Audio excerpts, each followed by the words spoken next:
As French ethnographer Professor Griol came across the Dogon. Captivated by their secrecy and profound knowledge of the cosmos and the universe, he spent some time among them to gain their trust. When they decided to reveal their secret knowledge to him, an elder named Ogotomeli communicated with the Frenchman for 32 days. During this period, he showed maps of the starry heavens engraved on stones. He spoke very accurately of the structure of the solar system, the existence of the satellites of Jupiter, the rings of Saturn, and others. Many of the things shared with Girol by the elder have been subsequently revealed by scientists. Referring to ancient sources, in 1976, Robert Temple, a member of the Royal Astronomical Society of England, summarized that the Dogon had an intimate knowledge of Sirius for several thousand years. The phenomenon has been investigated by scientific popularizers such as Carl Sagan, Ian Ridpath, James Oberg, and Ronald Story, admitting the possibility that the Dogon adopted their cosmic knowledge from European travelers in the last 150 years.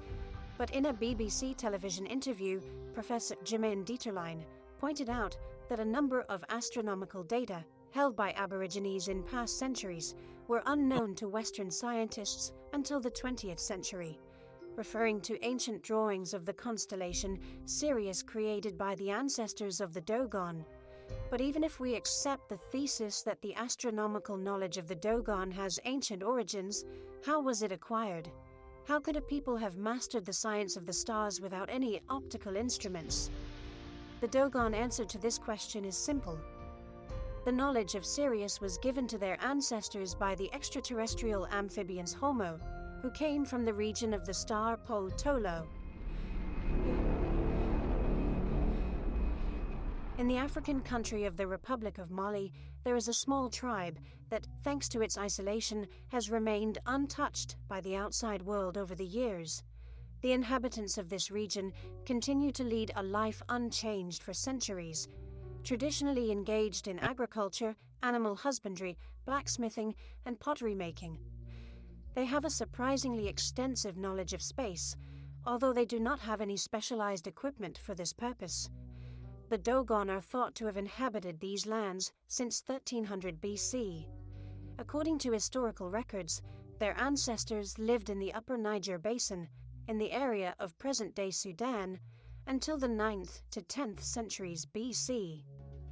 During their migration to the new lands, they gradually pushed out the previous inhabitants, adopting some aspects of their culture, including their language. Today, the population of the tribe reaches about 300,000. The people of the tribe build their homes in the foothills of the mountains using clay, and their roofs are flat. In their settlements, the dwellings touch wall to wall. An interesting feature is the men's houses, characterized by their extremely low roofs. They are designed so that in the event of a dispute, the men cannot stand upright at their full height. In addition to these, special women's houses are found outside the settlement boundaries, where women retreat during their menstruation. A considerable minority of the Dogon professes Islam, and some have been converted to Christianity by missionaries. Most, however, profess animism, incorporating the ancestral spirit of Homo, with its festivals and belief in Sirius. Thus, they continue to preserve and transmit through the generations their knowledge of the cosmos and world order. From here on, the curious explorers begin the interesting part.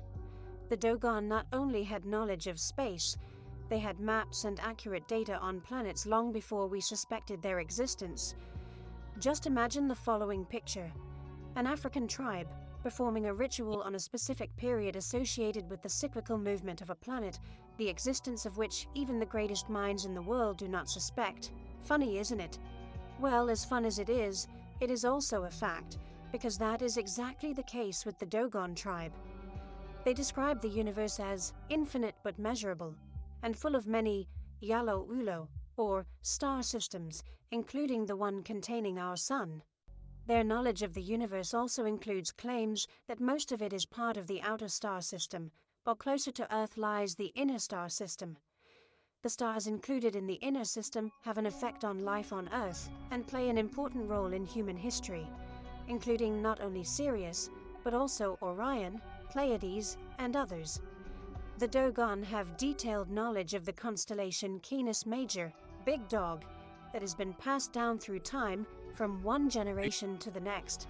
With regard to the star Sirius, for example, although it is only 21 times brighter than our Sun, and there are stars of much greater power than it, from Earth it is perceived as the brightest of all the stars in the sky because of its proximity, which is only 8.5 light years from us.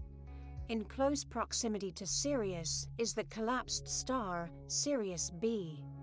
In a letter dated August 10, 1844, the German astronomer Friedrich Wilhelm Bessel concluded from changes in Sirius's proper motion that it had an invisible companion. Almost 20 years later, on 31st January 1862, the American astronomer and telescope maker Alvin Graham Clark first observed the faint satellite we now call Sirius B. However, definitive proof of its existence did not come until 1970, when it was photographed for the first time. Identifying Sirius B proved to be a challenge, as this compact star emits very little light and is dimmed by the brilliance of Sirius, which is 10,000 times brighter. However, the Dogon had surprisingly accurate information about the orbits and densities of these stars long before they were documented by modern astronomers. The tribe associates the origin of life with the star Sirius B, which they call the Potolo or seed star. According to them, creation started from there to us. Naturally, many of you will find this hard to believe, but we must pay particular attention to one fact. The Dogon knew of Sirius B long before its scientific discovery, including its high density and small size, which they explain by the existence of sagala, an extremely dense metal unknown on Earth. They also understand the complex elliptical orbit that Sirius and Sirius B form.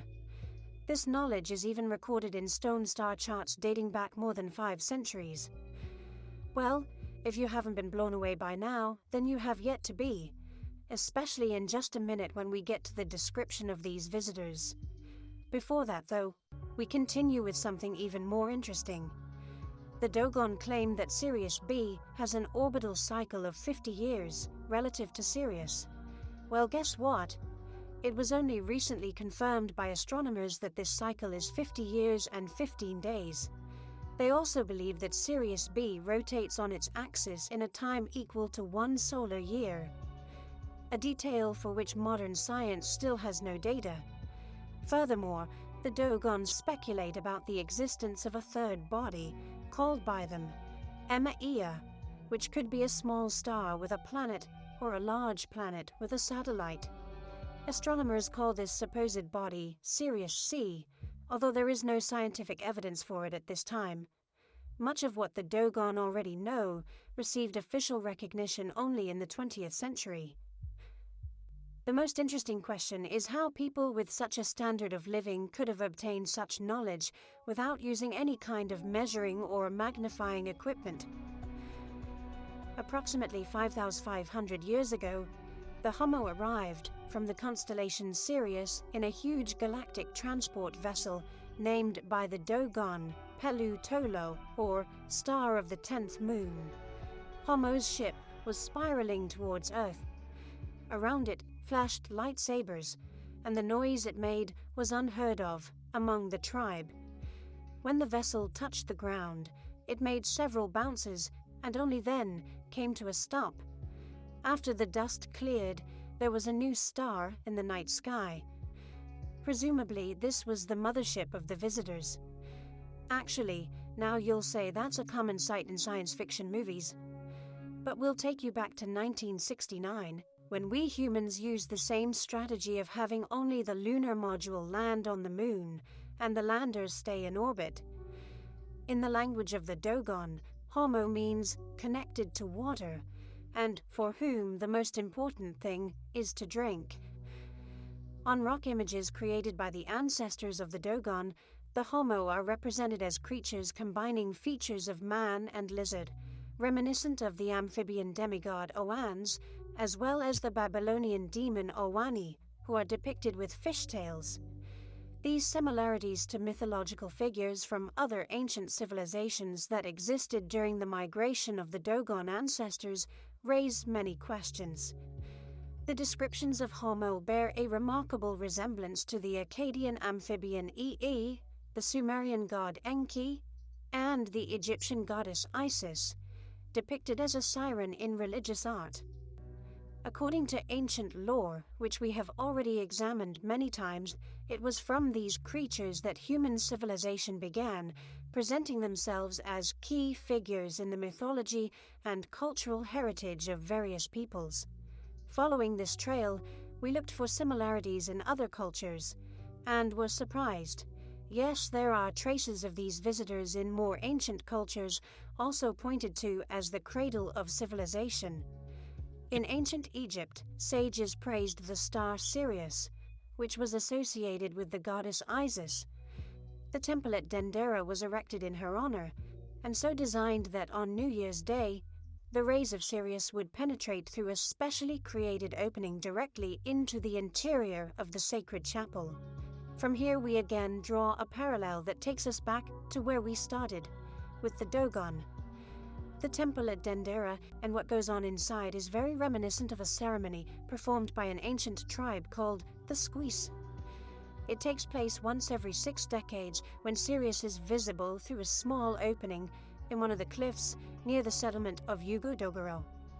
The ceremony lasts a full 5 years and is timed to a specific point in Sirius's orbit. During this period, the Dogon are initiated into the knowledge and traditions of their tribe. They participate in a complex sequence of dances performed by men of the tribe wearing unique masks that embody the unbridled power of nature, demonstrating the deep connections between the cosmos, nature, and human culture. In fact, this is another culture that speaks to the unearthly origins of humans. It is strange how this capsulated tribe has legends, stories, and knowledge that overlap with what the ancient Sumerians recorded. Well, their visitors come from the very distant planet Nibiru, but the similarities are striking. The Dogon are adamant that the alien ancestors will surely return, but this time they will be in human form.